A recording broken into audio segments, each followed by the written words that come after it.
Salut, j'espère que vous n'êtes pas réfractaires au changement parce que changement de décor et vraiment je pense que dans les mois à venir on va avoir 5-6 changements différents. Pardon, du coup je vais peut-être retirer mes lunettes parce que ça fait peut-être beaucoup pour vous. Là nous sommes par exemple dans ma chambre chez mes parents, voilà, room tour. L'été arrive et pour beaucoup c'est une sale saison pleine de complexes. Pour moi aussi, souvent, un peu.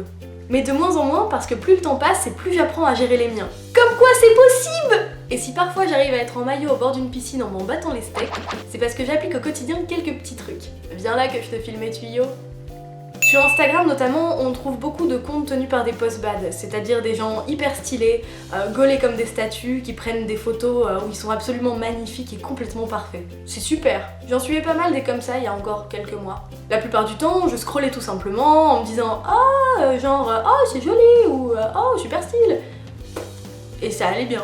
Et parfois, quand le syndrome prémenstruel fut venu ou que j'ai traversé des trucs pas cool, ça me faisait me sentir un peu mal. Je comparais les cuisses fuselées des modèles aux miennes, la finesse de leurs traits aux miens, ou leur aisance avec le maquillage à ma difficulté à savoir comment fonctionne un beauty blender. J'avais l'impression d'être un boudin blanc qui fait rien de sa vie et qui sent la pisse. Alors que... nickel, fraîcheur maximale, j'ai donc décidé de me désabonner. Pas par pure jalousie, pas rageusement, c'est juste qu'à ce moment-là de ma vie, ça me faisait pas du bien. À d'autres moments, ça me divertit, voire ça m'inspire, et j'y reviens régulièrement. Si j'insiste, c'est pour vous montrer que j'ai vraiment rien contre les post-bad et que je veux pas du tout qu'on s'en prenne à eux ou qu'on dise que ce qu'ils font c'est pas bien. Chacun son métier, et pour le coup, ça aussi c'en est un. Je peux te dire que s'ils en sont là, c'est qu'ils ont sacrément bossé et qu'ils bossent sacrément encore. Et je dis pas ça ironiquement du tout. Il y a plein de gens qui adorent les suivre et ils ont raison de continuer. Mais si toi, actuellement, ça te fait te sentir triste dans ton enveloppe corporelle et dans ta vie, ce qui peut arriver quand on est un peu fragilisé par une situation, par un moment de stress ou que sais-je, arrête de les suivre.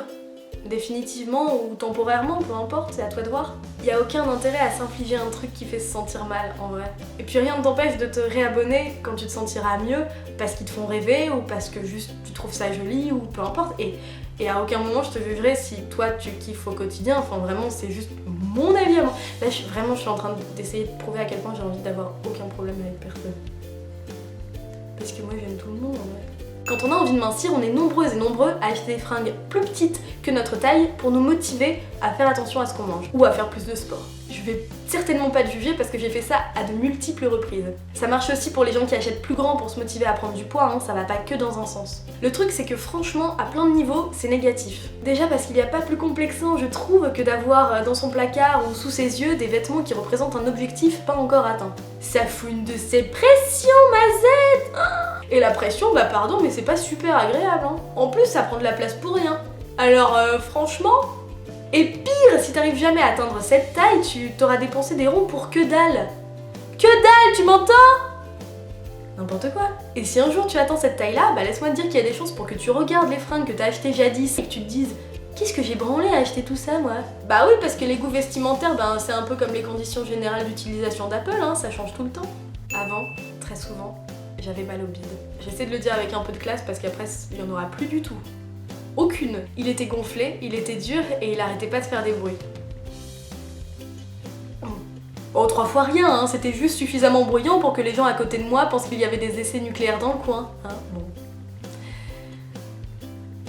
Je pensais que c'était le stress, mais même quand j'étais plus détendue qu'un vieux slip, ça m'arrivait. Alors j'ai tenu un journal de bord de bouffe. Dedans, je notais tout ce que je mangeais et si j'avais eu mal au ventre après. C'est là que j'ai compris que je digérais pas certains trucs. Tout simplement. Genre l'ail, la laitue, manger trop gras d'un coup, et drame de ma vie, certains fromages au lait de vache, notamment mes préférés, notamment le camembert. Ça paraît con comme tout, mais franchement ça a changé ma vie. Maintenant, la plupart du temps, j'évite ce genre d'aliments et je me sens mieux dans mes pompes, dans mes fringues et dans ma tête. Parce que mine de rien, même si c'était pas des intolérances vraiment vénères, ça me fatiguait pas mal d'avoir mal tout le temps. Même si c'était qu'un peu. Mais parfois, je te rassure, je ne m'empêche pas de manger gras ou de me faire une laitue à la vinaigrette à l'ail. Et je sais que je vais être un peu gênée, que je vais avoir un peu mal, que je vais avoir le bide gonflé et énormément de rots. J'adore les rots! Et en plus, en discutant autour de moi, j'ai réalisé qu'on était plein à être pareil, à avoir souvent des petites gènes et qui sont liées à certains aliments qu'on décide soit d'éradiquer complètement, soit un peu selon la douleur qu'on ressent. Tout ça c'est une question d'équilibre, hein. À noter, si t'as des vraies intolérances, si t'as vraiment très mal, enfin moi je suis pas médecin, moi je t'invite à y aller vraiment, en voir un de docteur. Un professionnel de santé qui saura te dire si tu peux continuer à manger ceci, si tu peux pas manger cela, et puis comment faire pour être en bonne santé. Et ça change tout. Franchement, plus avoir mal au ventre la majeure partie du temps, ou savoir pourquoi on a mal au ventre, ça fait vraiment vachement de bien. Ça apaise, je me sens mieux. Je sais pas pourquoi je finis mes phrases comme ça. J'ai longtemps été très en colère de manière générale contre la presse féminine traditionnelle. Maintenant ça va mieux parce qu'elle évolue à plein de niveaux, même s'il y a encore du boulot pour que je m'y reconnaisse ou que je lise des trucs qui me parlent vraiment. Mais à l'approche de l'été, putain ça reste chaud, hein, sans mauvais jeu de mots évidemment. Tous ces conseils pour perdre du poids super rapidement avant la plage, accompagnés de toutes ces photos de femmes qui font du 34 pour 1m80 et qui sont superbes, c'est pas la question, c'est juste que le fait qu'il n'y ait que des femmes de cette corpulence-là accompagnant des régimes à ce point drastique, ça renforce l'idée qu'il n'y a que quand on a un tel corps qu'on est jolie. Ce qui est faux.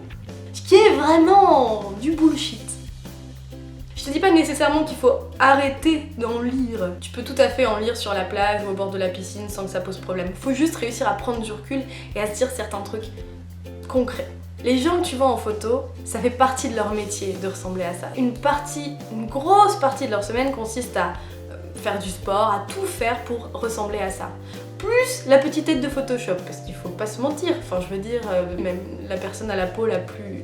à la peau de pêche, sans un tout petit peu de peau d'orange, elle a peut-être un poil incarné au niveau de la cramouille. Hein. Tu peux pas mettre dans elle, ou n'importe quoi, une mannequin avec en maillot de bain, mais avec un poil incarné au niveau du pubis.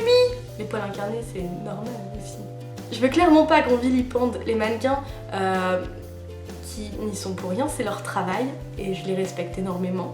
Je veux juste qu'on réussisse tous à prendre du recul sur le fait que nous c'est pas forcément notre métier et qu'on peut tout à fait ressembler à autre chose que ça et être quand même franchement d'une fraîcheur absolue. Il y a un truc qu'on fait tous, à tort, si je puis me permettre de donner mon avis, c'est de se regarder de trop près. Si tu te concentres sur un détail que tu vas regarder dans le miroir, tu vas voir que ça.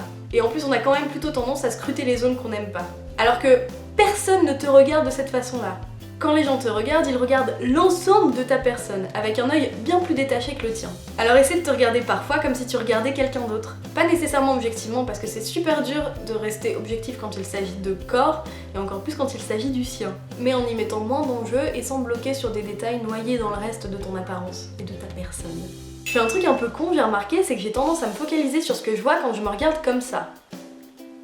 Bon ça fait un sacré effet loupe, hein, laisse-moi te dire, hein, parce qu'il y a zéro recul au sens propre comme au figuré. On se voit de trop près, et se voir de trop près, c'est se voir plus gros.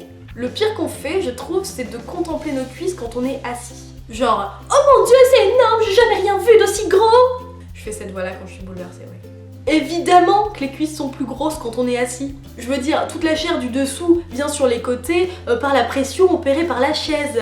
C'est logique. J'ai pas fait ma sup maths spé, hein, mais ça, je peux te dire... Si je cogite 5 secondes, je peux le comprendre.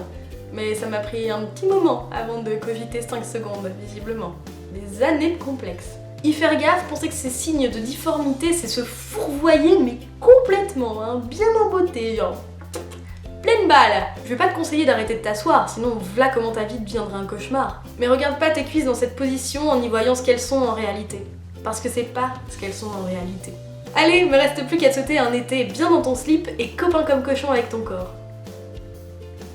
C'est n'importe quoi cette expression. Et abonne-toi et n'hésite pas à activer la cloche et à mettre un petit pouce bleu qui me fera plaisir plus que une tartine de camembert qui me fera rôter mais que je vais manger quand même parce que je l'aime.